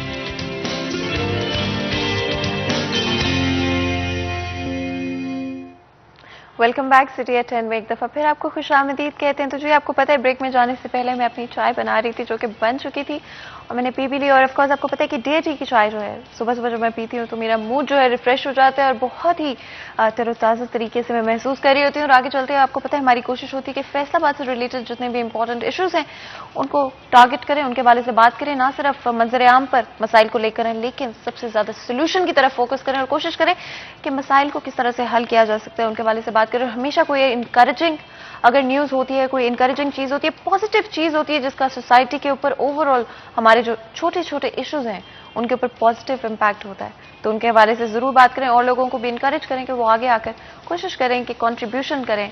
हमारे कंट्री के जो डिफरेंट इश्यूज हैं, जो डिफरेंट तरह के शॉर्टेजेस हमें फेस करने पड़ते हैं, उनके हवाले से जब भी कोई बेहतर करने की कोशिश की जा रही है उस हवाले से लाजमी तौर में प्रोग्राम में डिस्कशन करें और मसाइल को मंजर आम पर लेकर आएं। तो जी अगर आपके कोई भी सवालात हैं, एक्सपीरियंसेस हैं या कंसर्न्स हैं तो नंबर आपकी स्क्रीन पर मौजूद होगा, कॉल करें और हमारे इस डिस्कशन का हिस्सा बने। आज भी हमारे साथ बहुत ही खास मेहमान स्टूडियो में हमें ज्वाइन कर रहे हैं, बात करेंगे डिफरेंट तरह के एग्रीकल्चर इश्यूज़ के हवाले से। आपको पता है कि पाकिस्तान एग्रीकल्चर के तौर पे बड़ा ब्लेस्ड है, लेकिन हमारी बदकिस्मती रही है कि डिफरेंट तरह की शॉर्टेजेस हमें एक्सपीरियंस करनी पड़ी हैं, जहाँ पर हमारी पॉपुलेशन की जो बेसिक नेसेसिटीज़ हैं, बेसिक नीड्स हैं, वो तक कई जगहों पर पूरी नहीं हो पा रही हैं। बहुत अर्जेंट तौर पे ज़रूरत है कि गवर्नमेंट की तरफ से ज़रूरी स्टेप्स लिए जाएं, इनिशिएटिव्स लिए जाएं और किसानों के लिए किसान दोस्त पॉलिसीज़ बनाई जाएं, ऐसी आसान पॉलिसीज़ बनाई जाएं जिनसे वो कंफर्टेबल फील करें और जो ये इश्यूज या शॉर्टेजेस उनको एक्सपीरियंस करनी पड़ी हैं जो कि कई दफ़ा और अमूमी तौर पे ज़्यादातर फाइनेंशियली रिलेटेड होते हैं, उनको सॉल्व करने की कोशिश की जाए। जहाँ पर भी उनको ज़रूरत है मदद की, आसानियों की, वहाँ पर गवर्नमेंट का भी कंट्रीब्यूशन हो और जहाँ तक हमारा कंट्रीब्यूशन हो सकता है हमारा भी कंट्रीब्यूशन हो। बहुत ही खास मेहमान हम स्टूडियो में ज्वाइन करें, इंट्रोडक्शन मैं आपका करवा देती हूँ। सबसे पहले तो जी डॉक्टर इकरार अहमद खान हमारे साथ मौजूद है, वाइस चांसलर ज़रई यूनिवर्सिटी फैसलाबाद है। आपको वेलकम करते हैं शो के अंदर, बहुत बहुत शुक्रिया आपने वक्त निकाला हमारे लिए, हमारी ऑडियंस के लिए। साथ ही साथ जफर डोगर जो कि ब्यूरो चीफ हैं सिटी 41 के, आपको भी वेलकम करते हैं शो के अंदर। सर बहुत बहुत शुक्रिया आप दोनों का, आपने बहुत हमारे ऊपर एक फेवर किया, हमारे शो के लिए वक्त निकाला है, हमारी ऑडियंस के लिए वक्त निकाला है, और बड़े इंपॉर्टेंट इशू को डिस्कस करने के लिए। स्पेशली अगर हम एग्रीकल्चर की बात करें तो हमने देखा है कि पिछले कुछ वक्त में शॉर्टेजेस क्रिएट होती रहती हैं डिफरेंट तरह की। मैं चाहूंगी सर जफर अगर आप थोड़ा सा इस हवाले से बताएं कितना ज़रूरी है कि किसान दोस्त पॉलिसीज़ पर काम किया जाए, किसानों के लिए चीज़ों को आसान किया जाए, ऐसी पॉलिसीज़ बनाई जाएं कि और ज़्यादा लोग जो हैं वो एग्रीकल्चर की तरफ आएँ। बहुत शुक्रिया फातिमा। बहुत ही रेलेवेंट इशू है जिस पर आज बहुत ही रेलेवेंट पर्सनैलिटी आपने इनवाइट की हुई हैं। प्रोफेसर डॉक्टर इकरार अहमद खां, वाइस चांसलर ज़रूरी यूनिवर्सिटी फैसलाबाद। बहुत ग्रिप है इन्हें इन तमाम इश्यूज़ पर, और एक अरसा से हम इनको सुनते भी आ रहे हैं कि एक ज़रूरी मुल्क होने के नाते हम क्या कुछ कर सकते हैं, किस किस शोबे में किस किस तरह से ग्रो कर सकते हैं। लेकिन बहुत सारी वजूहात होती हैं जिसकी वजह से ऐसा हो नहीं पाता। वो वजूहात भी आइडेंटिफाई आज करने की कोशिश करेंगे और उनका ऐसी तजावीज़ भी डॉक्टर साहब से लेंगे कि ऐसा है क्यों। कभी हमारे यहाँ आटे की शॉर्टेज होती है, कभी चीनी की शॉर्टेज होती है, और ज़रूरी मुल्क भी है, हम गंदम बाहर से भी मंगवाते हैं, गंदम की शॉर्टेज हो जाती है।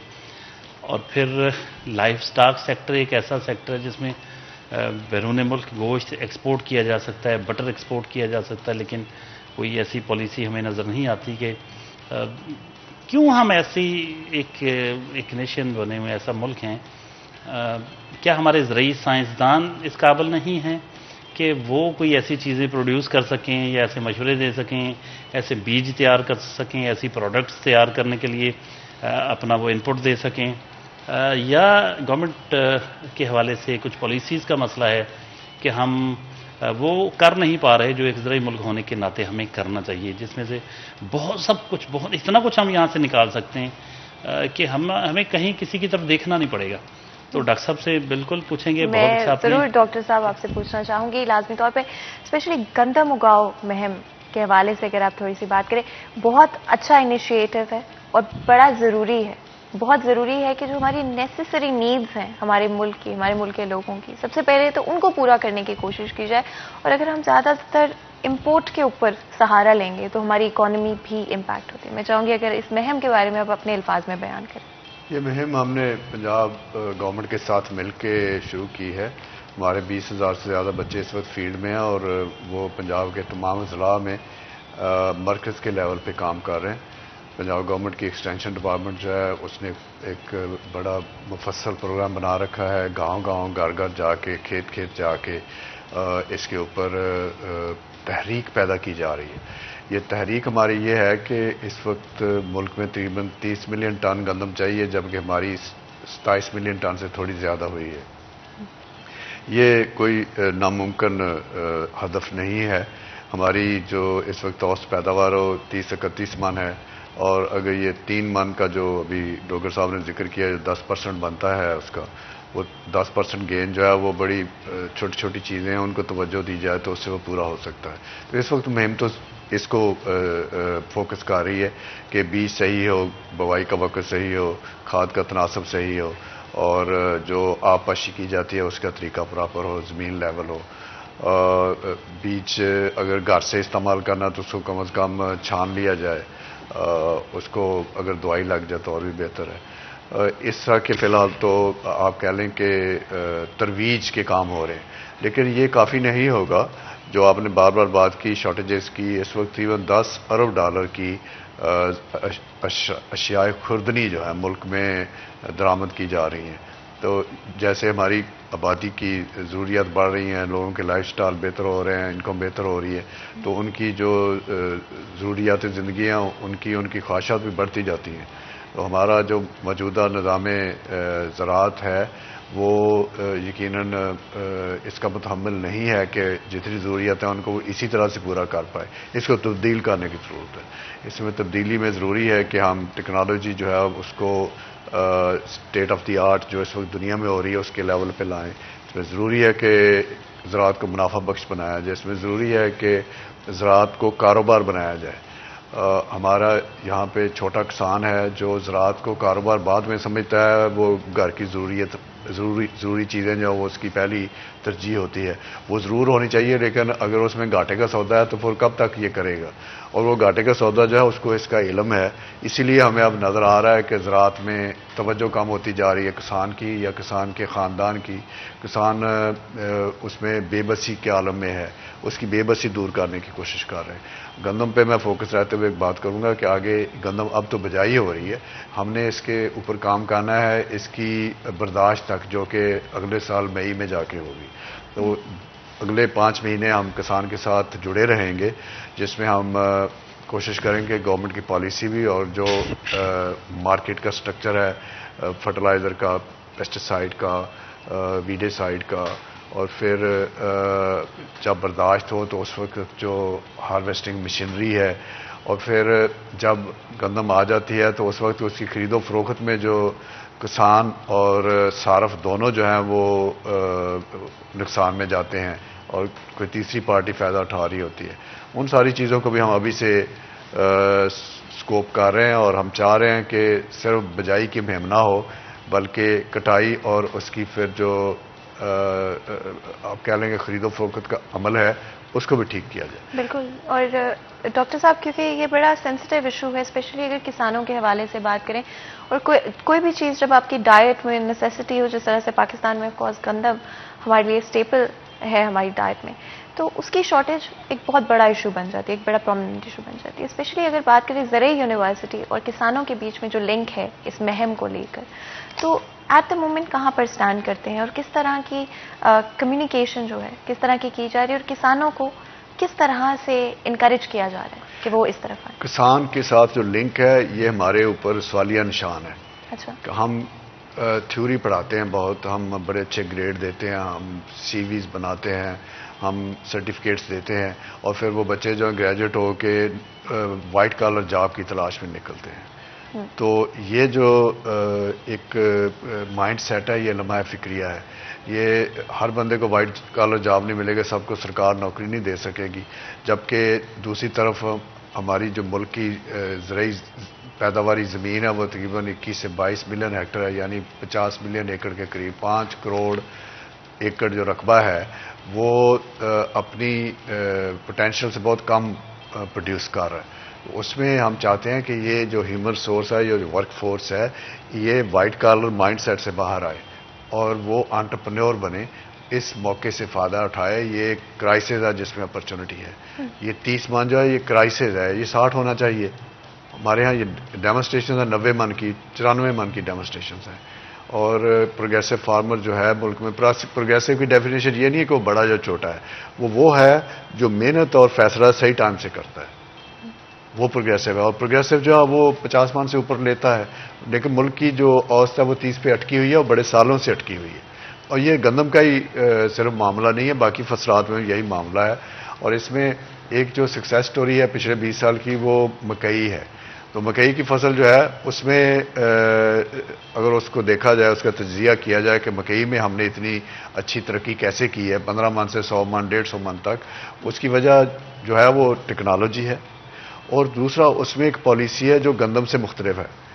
उसमें गवर्नमेंट की पॉलिसी है कि गवर्नमेंट की कोई पॉलिसी नहीं है, जो उसने उसको फ्री मार्केट फोर्सेस पे छोड़ा हुआ है। गंदम में गवर्नमेंट की एक पॉलिटिकल इकानमी की पॉलिसी है, और पॉलिटिकल इकानमी की पॉलिसी यह है कि कंज्यूमर जो है या अर्बन जो पॉपुलेशन है उसको ये एहसास दिलाया जा रहा है कि हम आपके लिए आटा जो है वो सस्ता मुहैया करेंगे, हम आटे को महफूज बनाएंगे।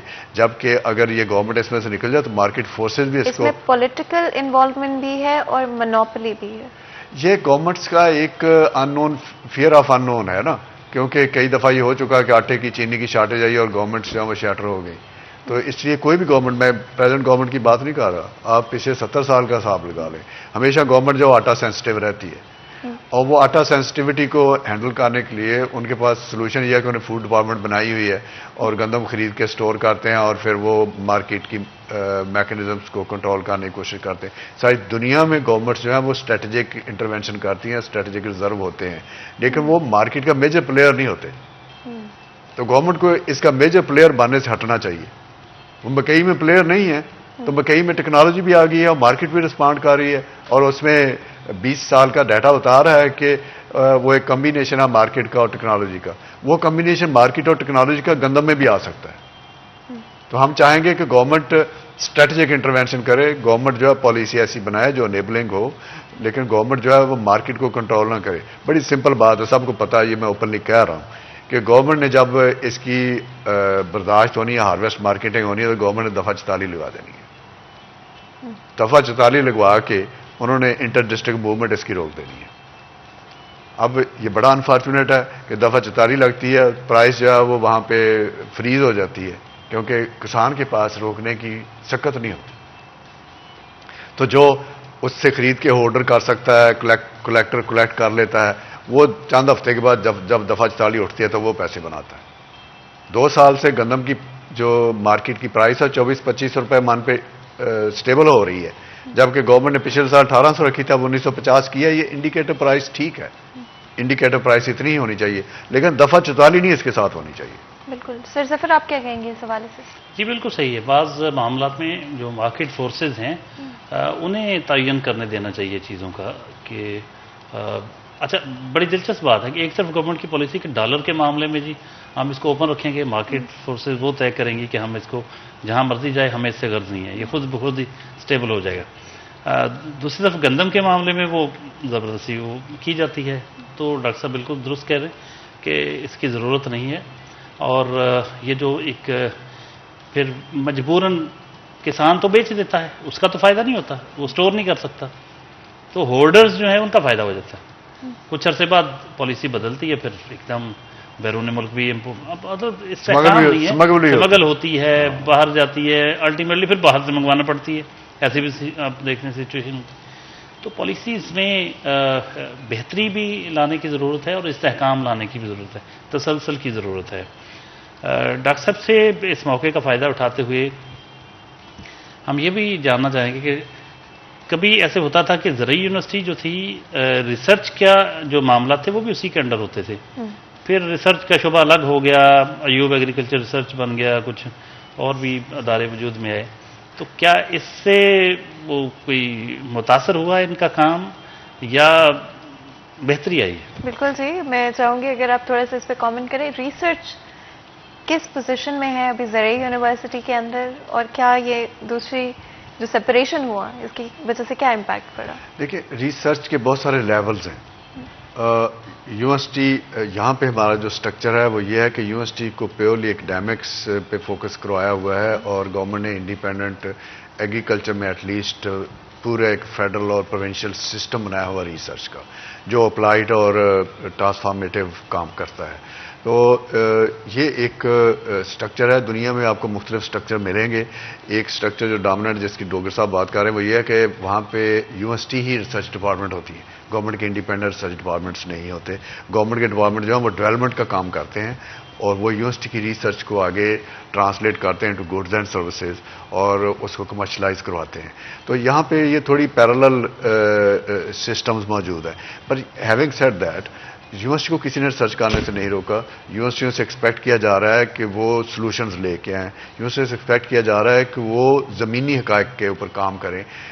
लेकिन साथ ही साथ यूनिवर्सिटियों में भी एक डाइकॉटमी है कि हमारी एक फेडरल कंट्रोलिंग सिस्टम है और एक प्रोविंशियल है। फेडरल कंट्रोलिंग सिस्टम जो फाइनेंसेस कंट्रोल करता है, पॉलिसी कंट्रोल करता है, और जो प्रोविंशियल है वो हमारी एडमिनिस्ट्रेशन और ह्यूमन रिसोर्स की जो लेआउट है उसको देखता है। तो जो फेडरल सिस्टम है वो हमें फार्मूला ग्रांट देता है। जो फार्मूला ग्रांट है ना, वो रिसर्च को प्रमोट नहीं कर रही, वो लार्जली एनरोलमेंट बेस्ड है कि उनके ऊपर प्रेशर ये है कि डेमोग्राफी क्या कहती है, कितने बच्चे जो हैं वो हाई स्कूल और इंटरमीडिएट पास करके गए हैं जिनको यूनिवर्सिटीज़ में होना चाहिए, और कितनों को दाखिला मिल रहा है।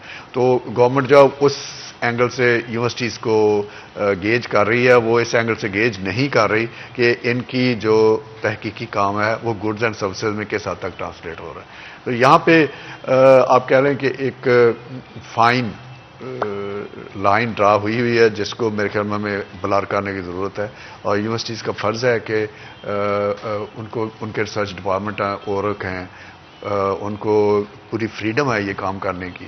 तो मैं अपने लेवल पे तो ये बच्चे हमने जो बाहर निकाले वो इसलिए निकाले कि ये ज़मीनी हक़ाइक़ से मतला हों। सिर्फ बच्चे ने निकाले, उनके साथ सारी फैकल्टी भी गई है। सैकड़ों हमारे इस वक्त प्रोफेसर्स, फैकल्टी मेंबर्स भी फील्ड में हैं 10 दिन के लिए। 20,000 स्टूडेंट्स 20,000 से ज़्यादा स्टूडेंट्स हैं और सैकड़ों फैकल्टी मेंबर भी हैं साथ। डीन सारे बाहर हैं, प्रोफेसर सारे बाहर हैं, फील्ड में हैं। पंजाब के हर ज़िले में, हर मरकज़ में इस वक्त मौजूद हैं। मकसद ये है कि हम अपनी तालीम और तहकीक को रेलेवेंट करें, इस मुल्क की ज़रूरत के मुताबिक उसको डालें, ना कि हम सिर्फ पेपर टाइगर रहें और अच्छी अच्छी पब्लिकेशनें करते रहें। पब्लिकेशन एक बाई प्रोडक्ट है, वो एकेडमिक्स ने, प्रोफेसर्स ने करनी है। स्टूडेंट्स, ग्रेजुएट स्टूडेंट जब काम करेंगे, कोई तहकीकी मकाला लिखेंगे, वो मकाला जो है किसी न किसी फार्म में नशर तो होगा और वो होना चाहिए, लेकिन वो टारगेट नहीं होना चाहिए सिर्फ। तो ये target practical approach, target practical होने चाहिए। सर ज़फ़र, आप क्या कहेंगे, कितना ज़रूरी है प्रैक्टिकल और ज़मीनी हक़ाइक़ से काम लेना, कितना ज़रूरी है थ्योरी से हटकर? देखिए, ये तो बहुत ज़रूरी है। डॉक्टर साहब बिल्कुल सही फरमा रहे हैं कि वो तो बाई प्रोडक्ट है ना, आपने जो भी रिसर्च लिखते हैं चीज़ें, किताब बेसिकली किसान तक रसाई जो है ना, और स्टूडेंट्स की ज़मीनी हक़ाइक़ तक रसाई, ग्राउंड लेवल पे जाके जब वो देखते हैं कि वहाँ हो क्या रहा है, तब उनको जाके पता चलेगा। थ्योरी में कभी भी नहीं उस तरीके से पता ओवरऑल एक अंदाज़ा से हो जाता है, लेकिन मुशाहदा जो है उसका तो कोई नेमुल बदल नहीं है। तो ये स्टूडेंट्स, 20,000 स्टूडेंट्स, ये बहुत बड़ा इनका इनिशिएटिव है। जब ये जाएंगे, फील्ड में जाएंगे, तो उनको पता चलेगा हक़ाइक़, ज़मीनी हक़ाइक़ हैं क्या, और किसानों को किस किस्म के मसाइल का सामना है। इतना जदीद तरक्की याफ्ता दौर है, इंफॉर्मेशन टेक्नोलॉजी का बहुत ज़्यादा पूरी दुनिया में वो एक इस्तेमाल हो रहा है और बड़े अवेयर हैं लोग, लेकिन अब भी सूरत हाल ये है कि किसान, अनफॉर्चुनेटली बहुत सारे किसान ऐसे हैं जो इलिटरेट हैं, उनको बहुत सारी चीज़ों का पता नहीं है, इन्फॉर्मेशन उन तक उस तरीके से पहुंच नहीं पाती, और जो एक इनोवेशन हो रही होती है एग्रीकल्चर में, उनसे भी उनको उस तरीके से आगाही नहीं होती, और जो कितनी खाद कितनी डालनी चाहिए और किस वक्त चीज़ें करनी है, खैर एक तजर्बे से किसानों को सब पता चल जाता है, लेकिन जो जो नई चीज़ें आ रही होती हैं उनको उस तरीके से पता नहीं चलता बाज़ औक़ात। तो वो जो मिसिंग लिंक है उसको जब ख़त्म करेंगे तो ये जो 3 मनफी एकड़ वाली बात है, ये तो इससे हम आगे निकल जाएंगे। इसी तरह दीगर जो शोबों में वो बेहतरी आएगी। डॉक्टर साहब से मैं एक पूछना चाहूँगा आपके तौर से कि डॉक्टर साहब, वो कौन सी हर्डल्स हैं कि हम एग्री इंजीनियरिंग जो है, एग्रीकल्चर इंजीनियरिंग या एग्रो इंजीनियरिंग कह लें उसे, पूरी दुनिया में हम देखते हैं, सोशल मीडिया पर भी, चाइना में भी ऐसी ऐसी मशीनें, एक बंदा 1 घंटे में पूरा खेत काट लेता है। तो हमारे यहाँ देखते हैं किसान अभी भी बेचारे बड़े फरसुदा तरीके, बड़े ऑब्सोलीट जो तरीके उनको इस्तेमाल कर रहा होता है अभी भी बाज़ शक्लों में, या जो कर रहा है वो हैं जदीद हो सकते हैं लेकिन लेटेस्ट नहीं है। ये आप सही कहा आपने। मैकनाइजेशन, मशीन के साथ जो ज़राअत के मुख्तलिफ अवामल हैं, वो ज़मीन की प्रेपरेशन है, वो पानी की डिलीवरी का निज़ाम है इरीगेशन का, या वो हमारी सोइंग मशीनरी है, ड्रिलिंग है, स्प्रेइंग है, कटिंग है, हार्वेस्टिंग है, प्रोसेसिंग है, इवन ट्रांसपोर्ट और वेयर हाउसिंग तक मैकनाइजेशन के एलिमेंट हैं। और फिर जो आपने ICTs की बात की, हमारे 20,000 स्टूडेंट हैं, सारे के सारे इस वक्त जियो टैग्ड हैं, हमें पता है एग्जैक्टली वो कहाँ हैं डेली बेसिस पे, और वो डैशबोर्ड पे आ जाता है। इसी तरह से ज़राअत जो है वो अब परसीन की तरफ चली गई है कि एक खेत है जिसका रकबा है 43,456 स्क्वायर फुट। तो ऐसी ऐसी अब आगे हैं टूल्स कि आप स्क्वायर मीटर तक उसको मॉनिटर कर सकते हैं। क्लाइमेट कॉर्पोरेशन ऑफ अमेरिका है जो मॉन्सेंटो ओन करती थी, अब बायर के पास है। पूरे अमेरिका का स्क्वायर मीटर ग्रिड तक उनके पास डाटा है। तो ये जब इस तरह से आपके पास डाटा आएंगे, इस तरह से आप मशीनें, टूल्स अप्लाई करेंगे, तो फिर आपकी every inch of land, every millilitre of water, every microgram of chemical, every day of radiation सूरज से ये सारा कुछ हो रहा है ना, तो वो सूरज की कितनी रेडिएशन हमने कैप्चर कर ली है, हार्वेस्ट कर ली है, वो इस तरह से मैयर होने शुरू हो गए हैं। हमारी तरह मनों में अब बात नहीं रही कि कितने मन एकड़ में आए हैं या कितनी बाराबंदी से पानी लगे हैं, अब लीटर्स तक बात चली गई है। तो ये आपकी ऑब्जर्वेशन बिल्कुल सही। इसके ऊपर कुछ वजूहात हैं। सबसे बड़ी वजह यह है कि आपको चीज़ें जो वो इकानमी ऑफ स्केल के मुताबिक डिज़ाइन करनी होती है। हमारी इकानमीज ऑफ फार्मर की स्केल जो है वो स्मॉल फार्मर का है, और जितने हम बाहर से इंपोर्ट करते हैं आइडियाज़ वो हैं कॉर्पोरेट स्ट्रक्चर्स की। तो उनको कॉर्पोरेट स्ट्रक्चर को या तो आप मिनिएचराइज करें कि वो स्मॉल फार्मर के साथ रेलेवेंट हो जाए, या फिर स्मॉल फार्मर को इस तरह से पूल करें कि वो कॉर्पोरेट सर्विसेज जो है उसके लिए एक्सेप्टेबल हो, एप्लीकेबल हो जाए, एक्सेसिबल हो जाए। तो हमने ये दूसरे वाला जो काम है इसके ऊपर रिसेंटली काफ़ी एफर्ट की है। उसमें हबीब बैंक हमारे साथ है, और ये इत्तेफाक है कि परसों ये सारा जो हमने एक डिज़ाइन काम किया है कि ये मैकेनाइजेशन जो है इसको कैसे डिज़ाइन करके डूएबल बनाया जाए, क्योंकि फार्मर के अपने स्मॉल फार्मर 90% 95% उसके मीन्स नहीं है ये सारी चीज़ें करने के जो हम देखते हैं यूट्यूब पे। बिल्कुल। तो उसके लिए हमने परसों प्राइम मिनिस्टर पाकिस्तान को प्रेजेंटेशन हुई है, हबीब बैंक ने दी है। बिल्कुल, मैं चाहूंगी और उसमें मिनिस्टर हमारे मिनिस्टर ज़राअत गिरदेजी साहब खुद मौजूद थे। परसों में गिरदेजी साहब आए थे यहाँ पे, और हमने ये सारा मिलके जो डिज़ाइन है प्राइम मिनिस्टर तक पहुँचाया है। ये पॉलिसी को अफेक्ट करेगा। ऑब्वियसली प्राइम मिनिस्टर ने आके मैकेनाइजेशन तो नहीं हमारे हाथों से करवानी।